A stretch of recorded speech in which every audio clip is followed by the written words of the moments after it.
Giving OPA overload ang linggong ito dahil sa malalaking comeback sa K-pop. Kabilang dyan ang grupong 17 na inilabas ang choreography version ng Maestro. Lead single nila ito sa latest album nilang 17 is Right Here. At dahil 17 yan, intense ulit ang dance steps pati footwork nito. Swak na swak sa grupo yan na laging synchronized kahit marami sila.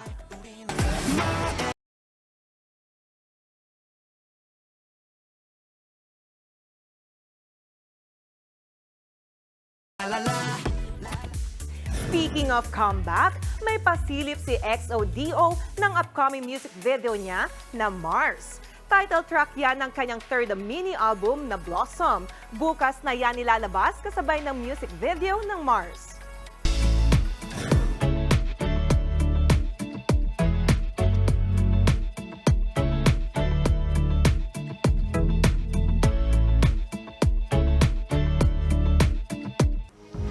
Kapatid, Jania Lipon po, laging maging updated sa latest sa entertainment and lifestyle para maging una sa balitaan.